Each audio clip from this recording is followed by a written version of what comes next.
Então, por onde que a gente inicia o estudo? Sempre pelo eixo Y. E aí a gente tem ele, essa linha de ação na frente, ela é relacionada ao eixo Y, mas no perfil ela faz uma leve curva, que eu vou trabalhar na metade desse volume, né? Não é a mesma vista que nós temos da frente, né? De frente a gente vê esse eixo em reta. Okay? Então essa curvatura ela é natural no corpo humano. Então, para facilitar a construção do corpo, eu centralizei ali nas dimensões e nos pontos principais, como a parte da rótula, cintura e quadril. Então aqui o esboço é o eixo Y e a marcação das 9 cabeças, que a gente já tem esboçado aí, né? Então, quanto mais a gente repetir o exercício, mais fácil ele vai ficando. A gente deixa essa altura de 1 centímetro aí, e aí passa a desenhar a cabeça. Lembrando que a cabeça parte de um quadrado, né, e tal, eu tô copiando o que a gente viu na parte que já está esboçada ali, né, da tua base.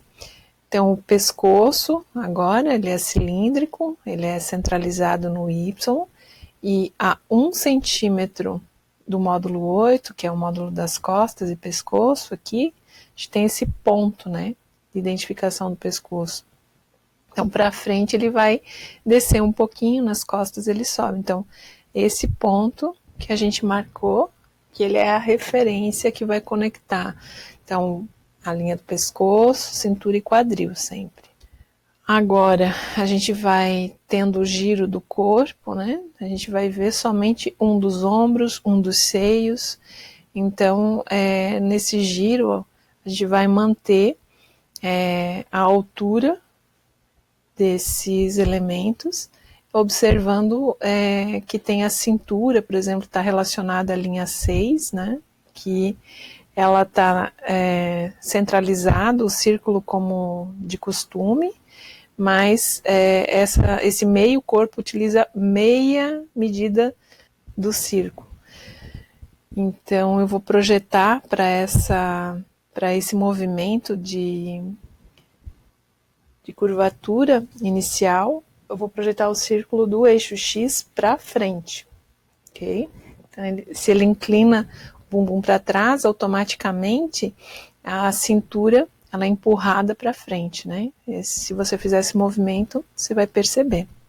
Ela está ligada lá em cima com a rótula do ombro e é sempre no primeiro 1/4 do círculo da cintura que conecta. E aí eu vou manter essa linha do quadril onde ele estava. Então a curva a gente esboça, ó, né? Vai lá em cima no pescoço. Então é um traço inicial. Entendo que eu estou usando uma caneta mais fina. Ela está relacionada ao movimento, então, da cintura.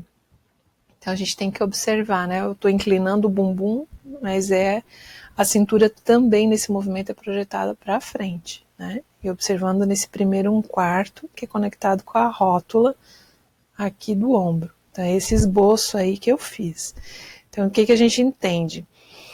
Que eu tenho uma linha curva e deveria de ter a marcação matemática dessa curvatura, se eu tivesse uma régua flexível. Como eu estou trabalhando com uma régua reta normal, né, eu vou marcar a distância e não o perímetro, né, então eu vou marcar a distância do centro da rótula até esse ponto da cintura.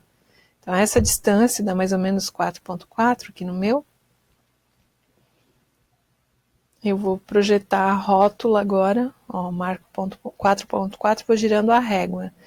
Então, quando a gente faz esse movimento do bumbum e da cintura, né, a gente percebe que o ombro também é jogado para trás, né, então o corpo em um movimento, em uma ação, né, o corpo todo se reequilibra. Então, a gente consegue projetar aí a localização do ombro. E aí, ó, se eu trouxer certinho em linha reta, né, a gente tem aquela dimensão ali, né. Então, uma coisa é a gente ter a distância, ó. e outra a gente medir por perímetro, né? Que acompanha o desenho da curva no perímetro. Então ali no quadril deu 2,8, 2,9. Então você marca ali esse ponto de referência, eu quero que fique em cima do Y. Então esses esboços eu usaria um lápis 2B ou um HB bem clarinho. A gente não precisa ficar apagando, né? É um estudo para a construção da base do croquis. Ó. Então a gente consegue a curva adequada com as medidas certinhas do corpo. Então essa medida aí do pescoço à rótula do ombro, ela aumentou um pouquinho, porque teve esse movimento, né? A gente tem que observar esses detalhes. E agora a gente pode projetar o círculo do quadril. Lembra que eu aumentei ele um pouquinho, ele está com 2 de diâmetro, respeitando a proporção da frente da costa desse usuário que a gente está fazendo esses estudos de movimento, né, o mesmo corpo. Então, ali eu consigo agora puxar essa linha de ação para as pernas, né? Então, quando a gente projeta um personagem, um usuário já em movimento, a gente já projeta as pernas e tal. Aqui eu estou fazendo realmente o estudo mais focado no tronco, né? Então, você pode observar aí o alinhamento para fazer o esquadramento da linha do mamilo ali do seio, né? Em relação ao eixo de ação central. Então eu alinho a régua e eu tenho uma altura para buscar como referência para traçar a linha do seio. Então, forma 90 graus lá, forma 90 graus aqui. Eu sei que nessa linha vai ficar o seio. Então eu consigo pegar essa metade do corpo, que aqui tem 2,4, então fica centralizado. 1,2 para cada lado. Então a gente consegue fazer já essa oval, né? Que vai me dar essa massa do tronco superior. Observando que ele pega metade da medida do círculo, é meio corpo para a cintura. Agora, a gente pode obter essas medidas do pescoço até a clavícula.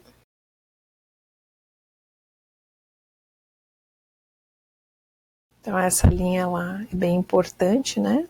Principalmente na vista da frente. E a gente já consegue, ter esse volume do corpo, né? Como que fica essas conexões cilíndricas. Então, o seio tem 1 centímetro de diâmetro, ó. Eu peguei metade dessa medida e projetei meio centímetro para frente. Então, eu tenho como projetar certinho o volume do seio sempre. Ó, a cintura, ela vai até ali no círculo, né? Ela contorna e ela chapa um pouquinho essa barriga porque ela está inclinada, né? Tá empinando o bumbum. Isso é uma pose bem usada na moda, gente.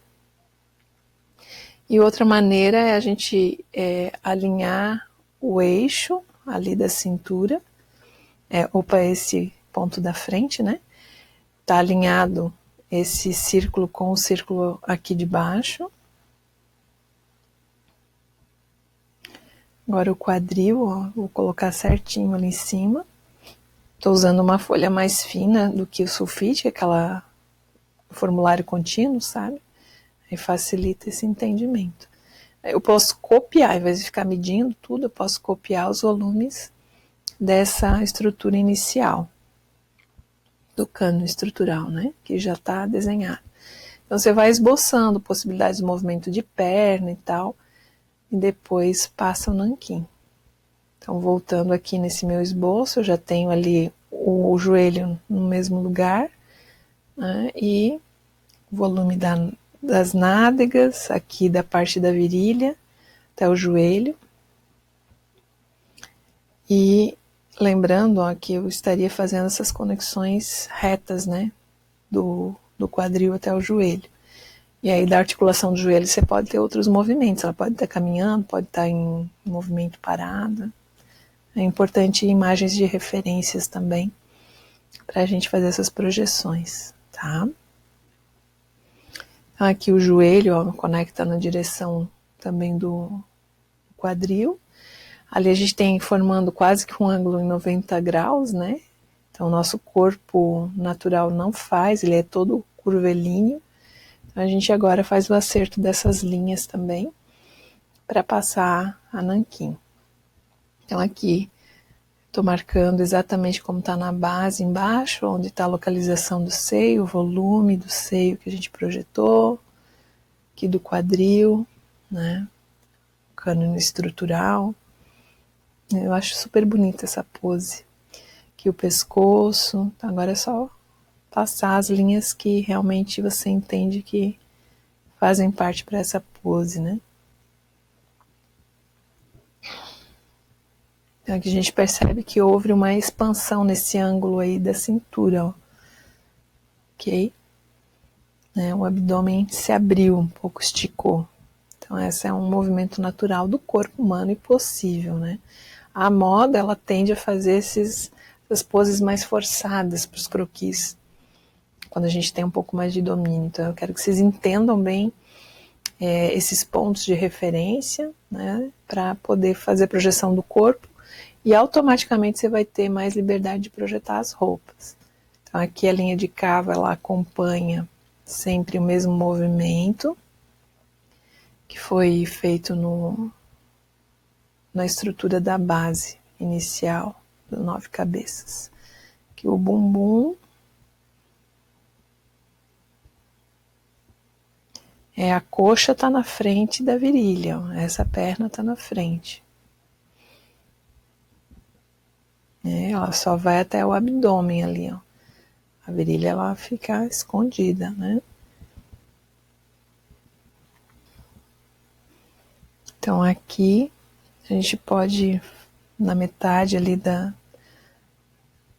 do círculo do quadril, fazer a projeção da calcinha, acompanhando a mesma dinâmica que é feita nos demais poses estáticas. Joelho.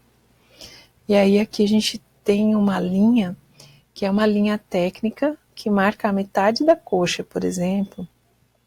Não é a linha princesa, porque é a lateral, né? Então essa linha técnica, ela marca a separação da coxa frente e a costa, né? É onde a gente tem as marcações de costura, normalmente, na projeção das roupas, né? Esse encontro da frente e da costa. Então ela acompanha essa linha de ação do centro do tronco, que também pode ser usado já como essa referência do tronco frente e costa, onde tem o encontro, né, das costuras das roupas normalmente.